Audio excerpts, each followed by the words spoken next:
여러분 안녕하세요. 사전투표가 금요일과 토요일 이틀에 걸쳐서 진행됐습니다. 사전투표 우리 정당에서 한동훈 비대위원장을 중심으로 적극적으로 투표해 주실 것을 요청드렸는데 투표하셨는지 모르겠습니다. 혹시라도 안 하셨다면 본투표는 반드시 하셔야겠죠. 개인에게 주어진 투표권은 우리 대한민국의 미래를 바꿀 수 있는 중요한 여러분들의 권리입니다. 투표 반드시 하시고요. 저는 오늘 방송을 통해서도 잠깐 얘기를 했는데 조국혁신당 대표의 미래와 조국혁신당의 미래, 이 부분에 대해서 여러분들과 함께 얘기를 나눠보고자 합니다. 오늘 방송에 조국혁신당 당 대변인과 토론을 하는 과정이 있었습니다. 목표 의석수를 물어보니까 10석 플러스 알파에 조금의 변화도 없다. 처음에 조국혁신당 처음 만들어졌을 때 목표로 했던 게 10석이죠. 그런데 조국혁신당이 만들어진 이후에 자신들이 예상했었던 것보다 훨씬 더 높은 비례정당 지지율이 나오면서 내심 쾌재를 부르면서도 표정 관리를 하고 있습니다. 아마 10석 플러스 알파라는 것은 그런 표정 관리의 일환이 아닐까 합니다. 비례대표를 뽑는 게 준연동형제로 운영이 되기 때문에 복잡한 산식이 있습니다만 그걸 여러분들께서 다 일일이 계산하기는 굉장히 어렵기 때문에 대략 20% 정도 비례대표 투표의 득표율을 기록한다면 10석 정도가 가능할 것으로 보고 있습니다. 30%를 얻으면 15석도 가능한 상황인데 지금 가장 높게 나온 조국혁신당의 비례대표 지지율이 대략 30%에 육박하니까 목표로 했던 10석보다는 많이 얻을 게 분명해 보입니다. 조국혁신당의 이런 강세는 사실 많은 전문가들이 이 정도일 거라고는 예상하지 못했습니다만 여러 가지 요인들이 복합적으로 작용하면서 특히 이번 선거가 정권심판론이라는 프레임이 크게 작용하면서 조국혁신당에 대한 지지도가 계속 강화된 측면이 있습니다. 그럼 조국혁신당은 이렇게 지지율을 바탕으로 해서 대략 12석 플러스 알파 정도의 의석수를 가져간다면 어떤 정당이 될까요? 또 조국 대표의 정치적 미래는 어떻게 전개가 될까요? 첫 번째, 조국 대표의 정치적 미래를 한번 살펴보겠습니다. 지금 2심까지 실형 2년을 받았습니다. 근데 아시는 것처럼 3심은 법리심, 그러니까 이 2심을 내는 과정이 법리적으로 문제가 없었는지를 판단하는 과정이기 때문에 특히 형사 사건의 경우엔 2심이 3심에서 파기환송될 경우가 대략 1%도 되지 않습니다. 그래서 대법원 확정 판결이 나면 조국 대표는 구속 수감될 가능성이 대단히 큽니다. 실형 2년을 살게 되는데요.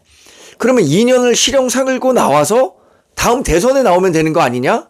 이렇게 생각할 수도 있을 것 같아요. 그런데 조국 대표에게는 아쉽게도 구속 끝난 다음에, 그러니까 형 집행 만료가 된 다음에 5년까지는 피선거권이 박탈됩니다. 5년이 지나야 공직선거에 나올 수 있는 거죠. 그럼 2년을 실형을 살고 5년이 지나야 된다면 지금으로부터 아무리 적어도 7에서 8년 정도는 선거에 나올 수가 없는 셈이죠. 조국 대표가 82학번입니다. 서울대 법학과. 실제 생년월일은 65년생으로 돼 있다고는 하지만 지금 물리적 나이가 62살이 된 셈인데 7년이 지나면 69살. 글쎄요. 물리적 나이가 굉장히 많아 보이죠. 물리적 나이뿐만 아니라 정치적인 나이는 더 많아질지도 모릅니다. 왜냐하면 그 7년이라는 사이에 어떤 정치적 변화가 일어날지 모르거든요. 그래서 조국 대표는 대권으로 갈 수 있는 아주 큰 길이 지금 사법 리스크 때문에 갇혀 있는 셈이죠. 그럼 이런 경우를 상상해 볼 수도 있습니다. 만약에 이재명 대표라든가 민주진영에서 다음번 대통령이 돼서 사면 복권을 시키면 피선거권이 복원되는 셈이죠. 그럼 또 차차기 대선에 나올 수 있는 것 아니냐라고 얘기를 하실 수도 있을 것 같은데 그건 역시 조국 대표에 대한 정치적 경계감, 민주당 내에서 굉장히 높아지고 있고 더군다나 이재명 대표도 조국 대표에 대해서 그렇게 우호적인 마음을 갖고 있을 거라고는 생각하지 않습니다. 두 사람이 82학번 동기예요. 그런 점들을 고려했을 때 조국 대표가 현실적으로 대권까지 갈 수 있느냐? 뭐 아무리 정치가 살아있는 생물이라고 하더라도 그러기는 쉽지 않을 것 같습니다. 몇 가지 방법들은 있을 수도 있겠습니다만 정치적 상상력을 너무 많이 요구하는 사안이라 조국 대표가 조국혁신당의 당권을 쥐는 이후에 국회의원 선거까지 가는 길은 굉장히 험난한 길이다, 이렇게 보겠습니다. 그럼 조국혁신당은 어떻게 될 것이냐? 조국혁신당은 뭐 대략 12석 플러스 알파의 의석을 갖게 된다면 원내 교섭단체를 구성하기는 어렵습니다. 지금 원내 교섭단체는 20석으로 돼 있는데 이 때문에 조국혁신당이 자신들이 원내에 진입할 경우에 원내 교섭단체를 10석으로 낮추겠다라는 공약을 내걸기도 했죠. 그건 역시 각 정당의 이해관계가 엇갈려 있기 때문에 쉽게 10석으로 내려올 것으로 보지는 않습니다. 그래서 조국혁신당은 이른바 조국혁신당과 다른 진보 진영에 있는 의석수, 그러니까 녹색정의당이 될 수도 있고요. 또 비명계에서 탈당한 사람을 중심으로 해서 몇 석을 채워서 20석의 원내교섭단체를 만들겠다는 뭐 계획을 발표하기도 했죠. 현실적으로 그건 가능할 수도 있다고 생각합니다. 그럼 그 조국혁신당은 독자 정당으로 남게 될 것인가, 아니면 이재명 당대표가 이끄는 민주당과 합당을 해서 거대 민주당을 만들 것인가, 이 부분에 대한 궁금증도 있습니다. 그런데 이재명 대표가 잠재적인 대권 라이벌로 누굴 꼽겠습니까? 아까 사법 리스크가 있기는 하지만 자신도 사법 리스크는 있고 조국 대표도 사법 리스크는 있으니까 뭐 같은 관점에서 본다면 조국 대표에 대한 상당한 경계감이 있겠죠. 그런데 이른바 이 지금 민주당은 친명 친위대들로 구성이 돼 있습니다. 자신들과 가까운, 자기와 가까운 사람을 공천 주기 위해서 친명행제, 비명행사 공천을 했는데 나머지 조국당에서 들어오는 사람은 친명과는 거리가 먼 사람들이죠. 그러니까 지금의 민주당, 앞으로의 민주당과는 어떻게 생각하면 같은 진보 진영에 있긴 하지만 물과 기름처럼 섞이기가 좀 어려운 존재가 될 것 같습니다. 지난 21대 국회에서는 더불어시민당에서 당선된 사람들과 더불어민주연합이었던가요? 당시에 그 정당과 합당을 하면서 다 이제 범민주당 진영으로 합당이 됐지만 조국신당과 민주당이 합당하기는 짧은 기간엔 쉽지 않을 것으로 봅니다. 그러나 뭐 대선을 앞두고는, 대선이 이제 뭐 3년 앞으로 다가왔는데 대선을 앞두고는 두 정당의 진보 진영의 단일화라는 측면에서 가능할 수도 있을 것 같습니다. 그렇다면 처음에 말씀드린 조국 대표의 대권 도전은 사법 리스크가 해결되지 않는 한 어렵다고 말씀드렸고요.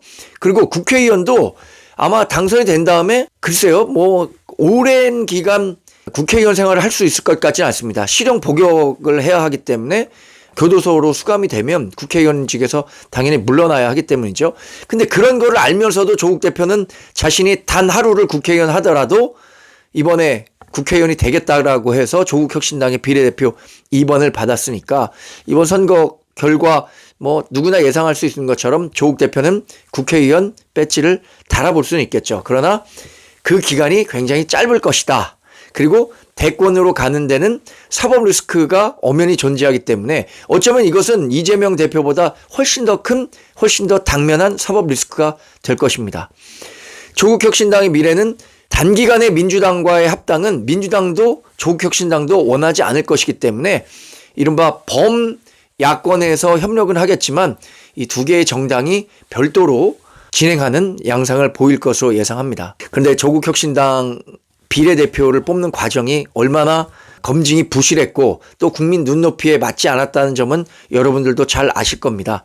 그래서 어쩌면 이 조국혁신당이 과거에 위성정당, 비례정당을 통해서 21대 국회에 들어와서 분탕질을 했던 최강욱, 황운하 이런 사람들의 재판이 일어나지 않을 거라고는 장담하기 어렵습니다. 근데 그런데도 조국혁신당을 지지한다는 사람들은 어떤 사람들일까요? 지금 여론조사 결과를 놓고 보면 민주당 지지자 가운데 상당 부분이 조국혁신당을 비례대표에서 뽑겠다는 겁니다. 그러니까 이른바 지민 비조, 지역구는 민주당, 비례는 조국혁신당, 이게 어느 정도는 성사되는 셈인데 오늘 방송에서 지역구는 국민의힘, 비례는 조국혁신당을 뽑는 사람들도 있을 것이다라는 분석을 내놔서 제가 그런 분석은 얼토당토 않다. 우리 지역구를 뽑는 사람이라면 국민의힘을 설령 뽑지 않는 경우가 있더라도 우리 정당과 상당히 가까운 계열의 비례정당을 뽑지 제일 거척점에 있는 조국혁신당을 뽑을 일은 없을 것이라고 제가 단언한 바 있습니다. 조국혁신당의 핵심 지지층은 40대, 50대입니다. 얘기하기가 조금 길긴 하지만 이런 얘기를 하는 분들이 있습니다. 노무현 대통령이 640만 불 딸의 미국 집을 사기 위해서 권양숙 여사가 받았다는 것은 여러 검찰 조사 결과에서 확인이 되고 있는 거고요. 또 하나 시계를 받았다는 것도 검찰 조사 결과 거의 기정사실화되고 있는 겁니다. 다만 노무현 대통령이 서거하면서 공소권 없음으로 사건이 종결됐는데 이 40대 50대들은 노무현 대통령에 대한 일종의 부채의식 이런 걸 갖고 있다는 거예요. 노무현 대통령을 대통령으로 만든 이후에 자신들이 열렬히 지지해서 끝까지 지지하지 않고 노무현 대통령을 의심하고 검찰에 팔았기 때문에 이것에 대한 부채의식을 갖고 있다는 거죠. 마치 예수를 본디오 빌라도에게 판 베드로와 같은 부채의식을 갖고 있다는 겁니다. 그래서 더 열렬히 진보 진영의 그러니까 노무현 전 대통령의 이 정치적 후계자라고 할 수 있는 문재인 대통령과 민주당을 지지하고 있다는 거죠.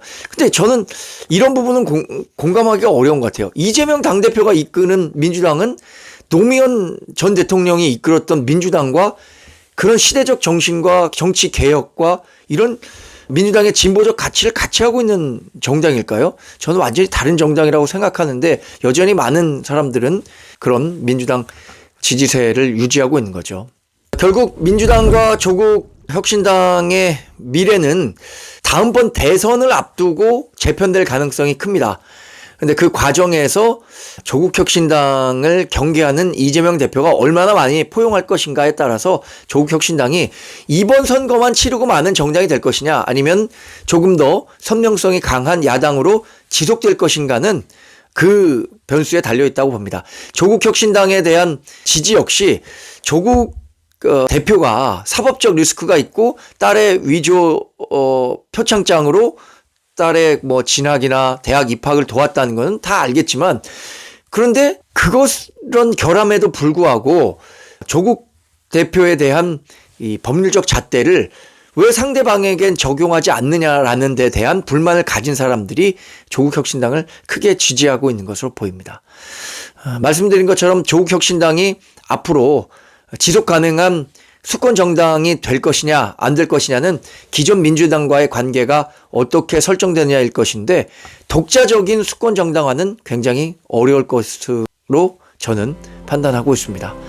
선거 얼마 남지 않았죠. 본선거 반드시 투표하셔서 국민의힘이 여러분들의 삶을 조금이라도 좋은 방향으로 바꿀 수 있도록 기회를 주시기 바랍니다.